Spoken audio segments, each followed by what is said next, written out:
Yo, minasan konnichiwa. Apa kabar semua? What up? How you guys doing? Assalamualaikum warahmatullahi wabarakatuh. Hari ini kita akan membahas kembali ke topik sepak bola antara Malaysia dan Indonesia. Ini sangat menarik. Ini dua negara yang selalu rival, selalu hangat terutama dalam bidang olahraga sepak bola pada umumnya. Ini kembali saya pakai jersey, pertama kali saya pakai jersey ini di Jepang. Saya beli kemarin di Indonesia, OG-nya ini 1.300.000 sekian. Lumayan kualitasnya bagus. Ini udah L tapi kelihatan agak sempit, mungkin badan saya yang agak gede ini. Jadi without further ado, saya akan bahas ini sepak bola kita yang mulai dari umur Under 23 yang lagi kualifikasi Piala Asia. Ini sangat mengkhawatirkan. Untuk Malaysia udah kalah pertama dengan Lebanon 1-0. Nanti kita taruh cuplikan video Malaysia umur 23, Indonesia umur 23, momen-momen pentingnya. Singkat saja. Dan tim nasional Malaysia yang menang 2-1 dengan Singapura. Ini kejutan juga ya. Alright.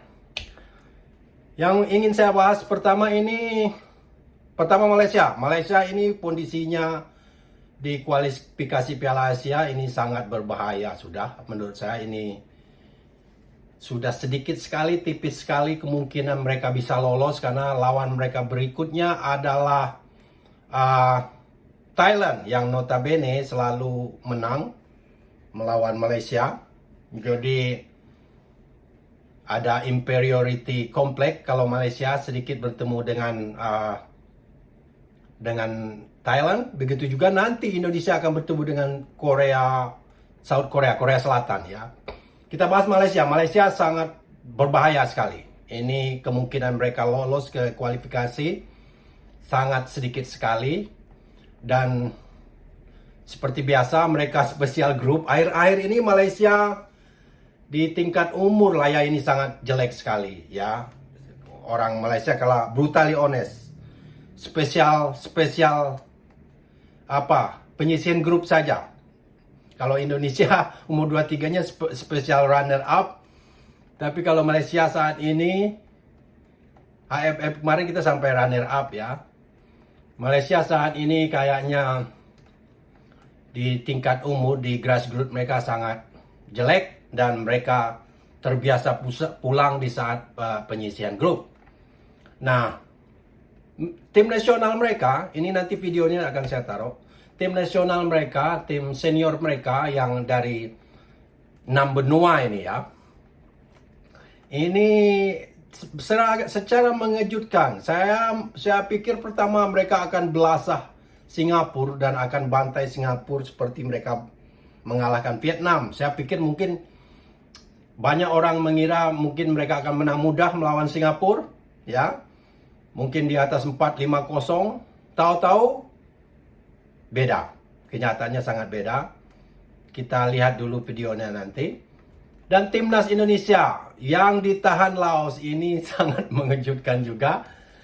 Jadi without further ado, coba kita lihat dulu cuplikan singkat-singkat ini video timnas umur 23 Indonesia, tim seniornya Malaysia dan tim umur 23 mereka yang dikalahkan Lebanon berapa kemarin ya, 1-0 ya. Piala Asia U23, timnas Indonesia nyaris unggul. Timnas Indonesia berhasil menjebol gawang Laos, namun golnya dianulir karena offside Jens Ravin. Skor tetap 0-0 di awal pertandingan. Di menit ke-6 kualifikasi Piala Asia U23, timnas Indonesia nyaris unggul. Timnas Indonesia berhasil menjebol gawang Laos, namun golnya dianulir karena offside Jens Ravin. 1-2 berlaku ketika Stewart Wingkey menang bola, setting pada ending, hantar balik kepada Stewart Wingkey untuk melakukan larian terus ke hadapan. Tandaan pertama dalam kawalan, walaupun angle yang kecil, tetapi rebatan deras ataupun rebatan terus di bahagian atas bahagian near post, jaringan terhasil. 23-01 Lebanon U23. Stadium Thammasat, Rangsit 3 September tahun 2025. Malaysia U20. Ya, begitulah. begitulah tadi cuplikan singkatnya. Indonesia, pertama timnas Malaysia dulu kita bahas secara singkat. Timnas umur 23-nya, timnas umur 23 Malaysia ini posisi bahaya. Saya rasa hanya keajaiban yang mungkin membuat mereka bisa lolos. Kalau mereka bisa, mana tahu mereka bisa menang lawan Thailand, kemudian menang lagi melawan siapa yang terakhir itu, Bhutan apa yang terakhir ya lawannya. Ada kemungkinan ya bisa lolos, tapi sedikit sekali setelah mereka dikalahkan Lebanon kemarin 1-0. Dan nanti ketemu Thailand ini perlawanan yang sangat berat buat Malaysia. Nah, untuk timnas 23 saya ini timnas 23 ini saya dari AFF sudah perhatikan. Udah pola mainnya muter-muter begitu, si Gerard Van den Berg. Siapa namanya ini? Mau main tiki taka atau pokoknya timnas Indonesia ini cara ngalahinnya gampang.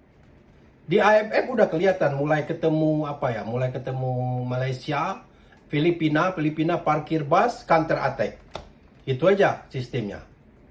Mau ngalahin timnas 23 kita ini, counter bus mulai dari Filipina, setelah itu Malaysia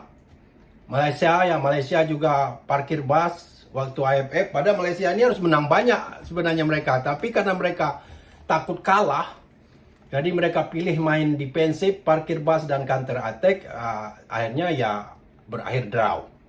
Dan Malaysia tersingkir di penyisian grup ya Piala AFF kemarin. Ini spesial grup aja nih Malaysia umur 23 ini. Itu aneh menurut saya karena seharusnya Malaysia keluar menyerang karena mereka butuh gol, bukannya bertahan meniru Filipina waktu itu ya. Jadi meniru Thailand juga. Dan menurut saya pelatihnya aneh juga. Karena takut kalah, mendingan terlempar dari grup dan pulang. Jadi menurut saya aneh itu. Karena gengsi kalah dari Indonesia itu sangat besar sekali buat Malaysia. Mereka akan dihujat oleh para penggemar mereka. Jadi mereka pilih pulang kampung daripada kalah. Menurut saya itu which is stupid decision. Oke, dan timnas 23 kita ini.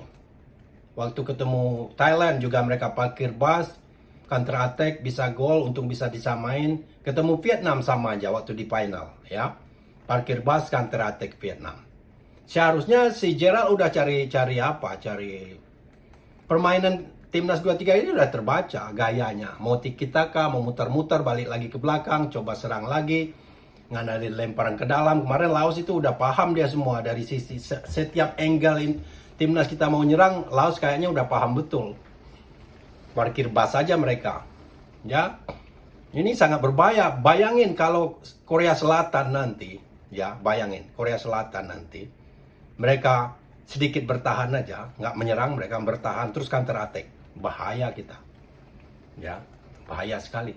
Karena Indonesia itu bila di counter attack, pertahanan mereka gelagapan. Ingat tak kejadian waktu dengan bertemu dengan Thailand di AFF, di counter attack gol. Padahal posisi 2-3 kalau nggak salah, 3 defender kita di belakang. Ketemu waktu dengan Vietnam juga sama. Bayangin kalau Korea Selatan mereka nggak open play, mereka nunggu sedikit, counter attack kita bahaya. Jadi Gerald ini harusnya udah belajar dari AFF, pemain mana yang harus ditukar. Ini ada saya tadi baca komen, andaikan timnas Indonesia itu, setuju tak teman-teman? Kalau setuju diisi di komen. Timnas Indonesia itu diisi oleh Cyrus Margono. Wah, ini tim kiper kita yang belum pernah dimainkan ini ya. Justin Hubner. Kalau teman-teman cocok, coba komen pendapat kawan kita ini. Ivat Jenner, Rafael Sturridge, Marcelino, Mauro Zlastra, Miliano Jonathan, Dion Mark, Tim Giffen, Adrian Wibowo, Welber Jardim, masuk Elkan Bagot. Ini baru tim yang bisa ngimbangin Korea Selatan menurut saya ya. Ya, menurut ini satu pun kayaknya nggak ada ini, siapa aja yang siapa aja, Rafael aja yang main sekarang ya. Marcelino, Ferdinand nggak ada. Padahal orang-orang ini kan kita ngadapin pertandingan persahabatan, menurut saya masukin aja di timnas 23. Nggak sibuk-sibuk amat ini orang. Elkan Bagot juga ini, Marcelino juga di grup dia mana bukan jadi pemain utama juga kan di klub dia. Jadi Cyrus juga, saya heran ya dari kemarin ini kok kepedean sekali dengan pemain-pemain yang ada. Siapa lagi masih dimasukin si Caraka, aduh. Udah saya lihat di AFF, fisik juga nggak ada. Kalau fisik kalah dari zaman, saya nggak mau bandingin pelatih ya. STY itu kelebihan dia fisik. Walaupun dia melatih klub, sekarang klubnya kalah beruntun itu barusan ini, 2 kali beruntun. Tapi kalau fisik zaman STY ya sampai pemain-pemain Eropa itu waktu itu seperti Tom Haye ngomong, mereka sendiri ngos-ngosan. Ini kalau ketemu tim-tim Asia nggak masalah. Nanti ketemu Korea Selatan yang fisik ginseng, yang kayak kuda, saya ngeri sekali nih. Saya kenapa nggak ditukar timnya dari kemarin-kemarin? Tim orangnya sama aja saya perhatikan. Ini piala AFF aja kita nggak juara. Ketemu Thailand aja udah menang penalti, udah untung-untungan. Itu bukan hebat tim kita hebat, itu kalau udah penalti udah keberuntungan aja, faktor keberuntungan. Ya. Sampai sekarang nggak dirubah-rubah. Nah, timnas senior ngadapin seharusnya ya nggak begitu ngadapin siapa, Macau, Cina Taipei, sekarang nggak begitu lawan yang sepadan lah itu ya. Sempat juga nggak bisa gol banyak, wah parah itu. Seharusnya ketemu Kuwait kemarin baru cocok, tapi Kuwait ini mungkin main kangkalingkong udah dengan teman-teman Arabnya di sana ya. Lebanon mungkinlah kuat itu, agak lumayan kuat, tapi bukan tim topnya di Arab itu, tim papan atas bukan. Jadi persiapan timnas kita senior juga nggak begitu maksimal menurut saya melihat lawan-lawannya.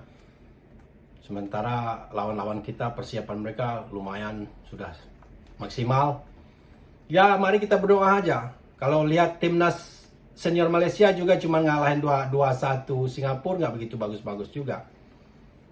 Heran juga mungkin waktu itu Vietnam kaget aja melihat pemain-pemain keturunan pemain-pemain naturalisasi Malaysia dari 6 benua langsung ngeper, mungkin jebol 4-0. Tapi kalau melihat permainan mereka dengan melawan Singapura kemarin pas di home-nya Vietnam, saya nggak yakin Malaysia bisa bikin 4-0, 3-0 seperti yang pernah timnas kita lakukan di home-nya ya, di Midin. Kalau melihat pertandingan mereka semalam melawan Singapura. Oke, begitu saja.